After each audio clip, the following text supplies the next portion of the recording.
Good day everyone, my name is Casey. Today I'm going to be taking you through some details relating to Whispir contacts to help you learn more about what they are, what they do, how to use them, and the way in which you can get the most amount of value in using them with your outbound communications. Column A shows the message attribute or the tag which is used within Whispir to resolve to the information which is in column B. The example that you can see on the top of the screen, @first_name @ is a very simple resolution to that recipient or that contact's first name. Now, we will have all received communications in the past, either via SMS or via email, which is tailored, it's personalised for our own consumption. It's always very nice to receive tailored and personalised communications, but Whispir takes it a step further, allowing you to consume different types of information relating to that individual's contact. The examples that you can see on the left-hand side beyond first and last name also include the destination details. So recipient email, recipient SMS, and recipient voice. Now, these are fantastic attributes to use in your outbound communications to provide that level of validity. It's always nice to send an SMS communication to interrupt that individual and to get the communication to them as soon as possible. However, that individual may not recognise the number that communication is being received from, and may actually believe the communication to be spam or simply unwanted communication. We use these additional details to provide a level of further validity. When the SMS is received and the appropriate message attribute tags are used, we'll simply have a detail of hello first name, whilst also including some further validity of including the email address at the end of the message. Now, I've presented an example which we'll have a look at later so that we can see these tags in action and see how they're used within a template base. So I've just navigated to the Whispir platform here. I'm using a fictional company titled Metro City within Whispir. I'm using a couple of different workspaces which are appropriate for my needs. I'm just going to navigate to the Rich Message Studio, a fairly recent addition to the Whispir platform, to demonstrate how these message attributes can be used within the different channels. The template that I've prepared earlier utilises both the mobile channel, so here I'm looking to send an SMS or a push notification to my recipient if they have the appropriate mobile applications installed. I'm also looking to send them an email communication as well. As we understand, utilising the Whispir multi-channel functionality allows us to ensure that recipients can consume the information in ways they find most convenient and most appropriate.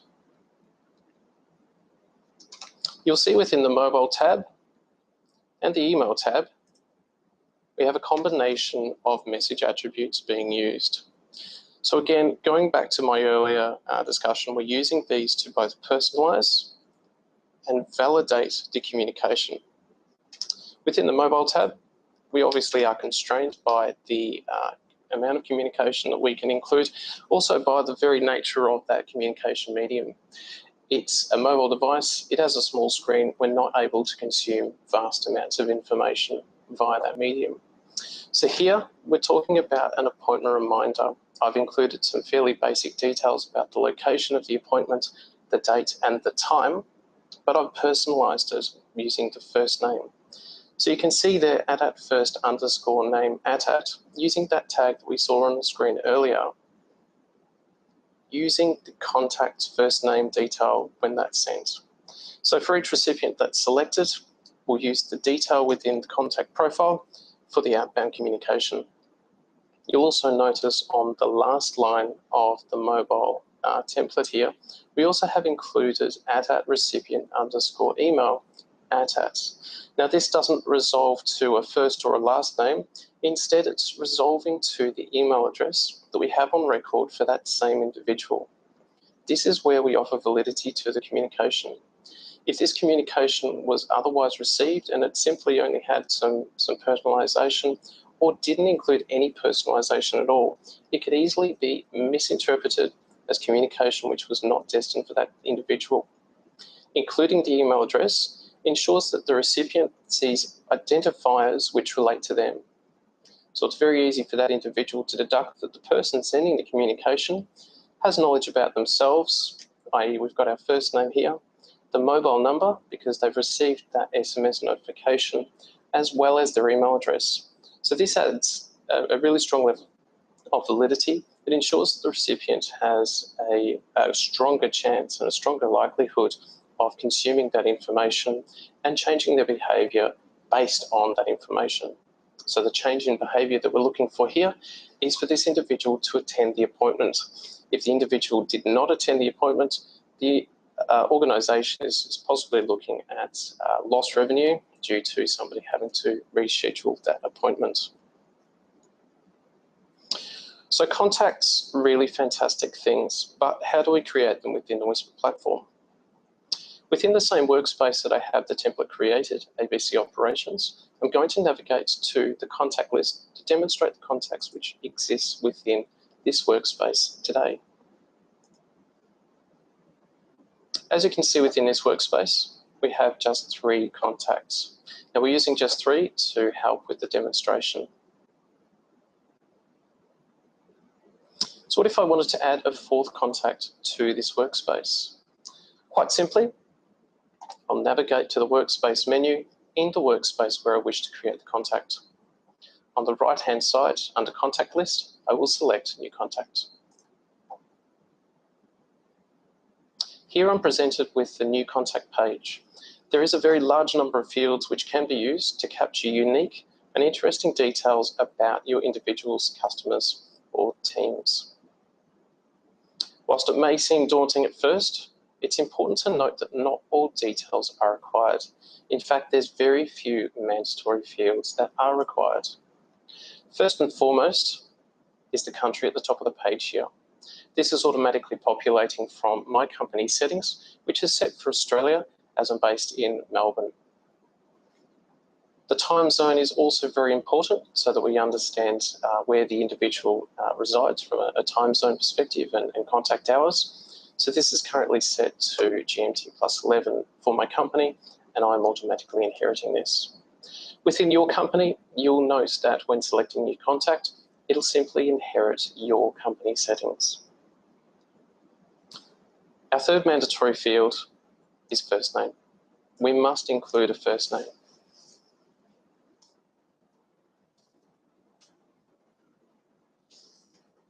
Fourth mandatory field is last name. We must include a last name for all new contacts.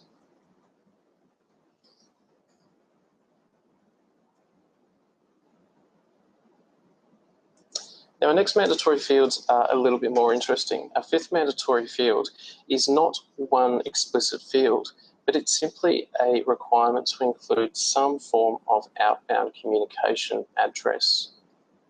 A Whispir contact would have very low power and value to your organisation if it did not include something like an email address or a phone number to which we can send an SMS. So it's important to include some of that detail when you're creating the contact record. I'm going to enter an email address here.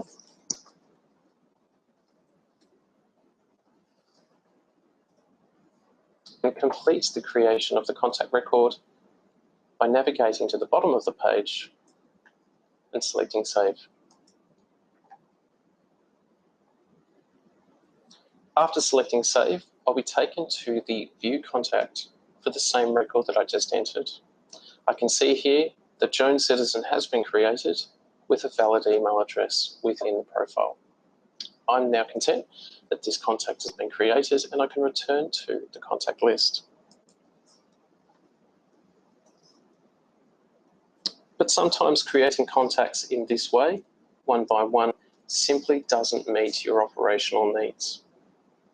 Instead of creating one by one, where obvious human error could creep in, we instead recommend you use the bulk facilities inbuilt within Whispir. To gain access to these, we navigate to the same workspace menu that we were in earlier. Instead of navigating to new contacts, instead I'm going to expand out the options available under contact list and locate the option Import Contact. Selecting this option takes me to page 1 of a contact import wizard. Whispir allows you to import contacts en masse or in bulk simply using a CSV or a comma-separated spreadsheet, where you can import the details or simply transpose those from your own existing application and import those into the Whispir platform. So we can navigate here to our example template. So this will save that information to our local machine. I'll just do that now. And here on screen, you'll see that CSV example, which I've downloaded. Now, remembering back to the contact profile that we saw earlier, there is a large number of fields that can be used to collect quite unusual and interesting data about our recipients. For the import contact process, it has a corresponding column for each of those fields. You'll also recall me stepping you through whilst creating the new contact earlier for Joan, that not all fields are mandatory. So again, we'll step through those fields which are mandatory here within the bulk import, and then learn more about how the wizard helps you to create contacts en masse. So remembering back to our earlier walkthrough of the new contact page, the fields first name and last name are mandatory. We must include details in this field for each of our contacts. You will notice the example presented here, John Citizen, illustrates the way in which information is to be entered so that it can be consumed en masse within the Whispir platform. It's clear here as well that each recipient consumes one row within the spreadsheet, with row 1, the header row, consumed by the columns used within the spreadsheet. Our other mandatory fields, which you will remember from earlier, is country and time zone. These are displayed here. I'm just going to expand these fields so that we can see these. These are displayed within the contact import CSV as work country and time zone. The example that I have here is looking for work country Australia and time zone of 10, 10 simply representing +10. If I wanted to update, instead moving to a time zone perhaps in Kuala Lumpur or Singapore, I would change the time zone entry from 10 to 8, and that would represent the GMT +8, which is appropriate to that geography. Now, these are the only forced mandatory fields that you need to enter, but it's absolutely wise to include a level of contact information for that individual. So we're talking about a fixed line address, an outbound SMS of their mobile number, or an email address. Again, a contact without those details has very little benefit within the Whispir platform. Once we're happy with the information that we have input, we can save that file to our local machine, which we'll use to import shortly. So here I'm on the import contacts page where I'm able to progress through the wizard. I'm going to locate my file. So I've located my file, the import contact template, and I'm going to proceed to upload that file to Whispir. I'm taken to the second step of the wizard where I'm able to associate the column headers within my spreadsheet with the fields within Whispir. So these fields are the contact fields, essentially taking the destination CSV column and looking at where I want to put that into our contact profile. I can take the short and easy option here because I have used the example template provided by Whispir, and I'm going to select all fields in the top left-hand corner. At the bottom of the page, I'm going to progress this by selecting import. If you did not use the example template, you'll need to go through and navigate your own CSV file, explaining to Whispir which CSV headers you wish to match to which contact fields. I'm going to select import at the bottom of the page, where I'll wait to receive a successful confirmation from Whispir explaining which contacts have successfully been created which contacts have failed to be created with the reasons provided. As you can see on screen, the very simple upload of John Citizen has been successful. Now that I've created contacts en masse, I may have an ongoing requirement to maintain those contacts. Maintaining a contact will be different for different organisations and different use cases. However, it's more common for a desire to maintain contacts on a manual basis. So somebody has advised you that a mobile number has been updated or an email address has changed. If I wanted to make that change for Joan Citizen, who was added just a few minutes ago, I navigate to the contact list, locate Joan. In this example, it's quite simple because I only have 5 contacts. But if I did have a greater number of contacts, I could use the filters that are available to me. So under first name, I'm going to look for Joan. And I've located her quite simply. I'm going to select Joan and hit edit at the bottom of the page to take me to the edit contact page for that specific contact. Here I'm going to update Joan's details. The email address that was entered earlier was incorrect. Once I'm happy with the modifications, I need to navigate to the bottom of the page and click Save.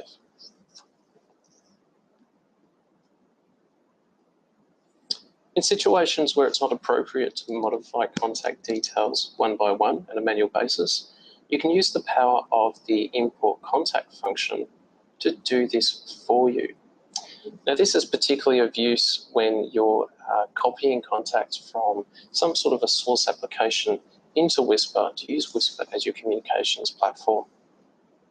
We're going to navigate back to the import contact process. I'm going to use the same file that was used earlier, and I'm going to demonstrate where we can use this same import function to actually update our contact details. I'm going to proceed uploading the file from my local machine to Whispir. I have full confidence that my fields marry to the correct destinations because I'm using the Whispir template.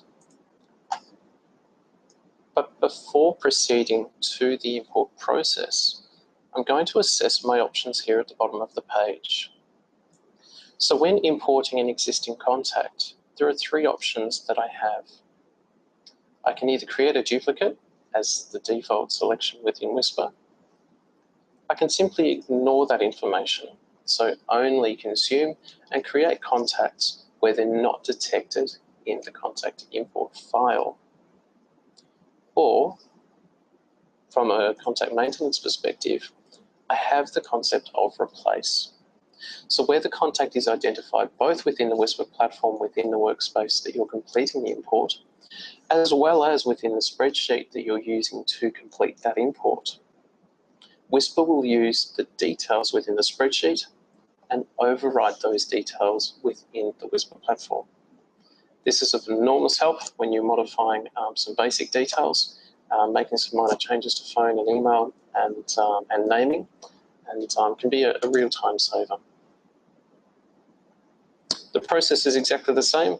Clicking import will take you to the next page where you'll display the status of contacts that have been created, unable to be created due to some sort of a data irregularity, and in this instance, those which were updated when we've used the replace option.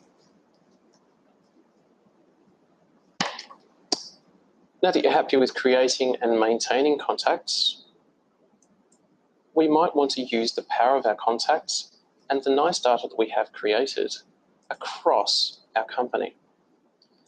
The power of a Whispir contact is vast, but we shouldn't limit it to one communication use case. The contacts that you create within your workspace are likely to be of significant value to other people within your organisation, even people within completely different departments. We can take an approach of sharing or moving our contacts in a number of different ways within the Whispir platform. As you can see within this company, I have a large number of workspaces. The 3 displaying at the top have very different use cases. Our facilities team, operations team, and executive teams communicate about different things. They use different templates and they certainly use different distribution lists. But ultimately, it's the same set of contacts these individuals will use to communicate with, as it's the same number of staff. To gain access to these functions of moving contacts around, I simply need to navigate to the bottom of the contact list where I'm presented options in line with my permissions available within this workspace. The options available to you are quite simply move.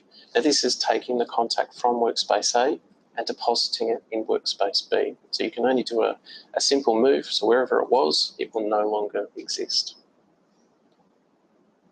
You can use the option of copy, where it will simply make a carbon copy of everything within the contact profile today and deposit that into the destination workspace. This process can be cumbersome, however. If you are copying contacts to a multiple number of workspaces, you may find yourself with data challenges where somebody needs to update their details. You now have multiple destinations in which to complete those changes, which can easily be seen as inefficient and certainly open to error. A future communications use case within a completely different workspace may attempt to communicate with an individual, an important stakeholder, and not have their latest information, obviously stopping that information being provided to that stakeholder. The preferred option within Whispir is a concept of mapping, and that's the option here, second from the left. The concept of mapping simply shares that contact record to multiple workspaces. So I can create a workspace here within ABC operations where I have an ability to create and maintain contacts. Once I'm happy with those contacts, I can then map or share those contacts with other workspaces so that they can take advantage of the good hard work that I've done within my workspace and keeping contacts up to date. In the future, when a subsequent update needs to take place, the update made in this workspace or any other workspace where that contact has been mapped and the individual has sufficient privileges to edit the contact. All workspaces where that contact was mapped will receive the benefit. So as you can see, the three different options are vastly different. The concept of a contact move is absolutely valid and can be quite important to transfer information from one workspace to another. Copy can certainly be of benefit in a training environment, but again, the information will become aged very, very quickly. By far the preferred option is to use the contact mapping. You get the most amount of benefit while sharing the information across all of your workspaces and making the information available to all individuals. This ensures that communication sent throughout your company in any workspace ensures the information will get to those individuals because the details are correct. They are the most up to date. Once you've got lots of information within the Whispir platform, periodically you may have a desire to simply go through and check on the detail there. You might have a desire to go through and assess whether all of your contacts have mobile numbers when you're looking to expand into an SMS marketing or communication use case. To do that, we could go record by record. However, depending on the number of contacts you have within your workspace or workspaces, that may be actually time consuming. We can get the information out of the Whispir platform by navigating to the workspace where the contacts exist or have been mapped to. Expand the options under contact list and select export contact. Here I'm given a few options to select the fields and the workspaces that I wish to extract the information from.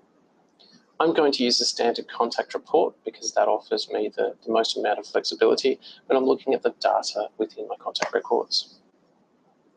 I'm going to select the ABC operations workspace, which is the workspace I'm operating in currently, and turn off the My Company workspace. I'm going to select all fields, and these are the contact fields, and add them to the selected field list. communicating to Whispir that these are the fields that I'd like to be included in my extract. Selecting export at the bottom of the screen will then prompt Whispir to provide me with a little package. Here, it's already been downloaded and I've got my Excel file. I'm going to save and open that.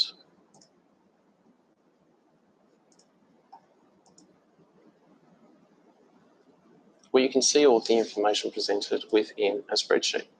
Now, I personally have full confidence in working Excel to find the information that I'm looking for. It gives you the ability to use filters to look for blank cells, as well as going through some bulk changing functions here. As you can probably imagine, it's quite simple to take this spreadsheet with all of your changes and adjustments, and then use the import contact facility again to refresh your contact data, creating a bit of a cyclic environment.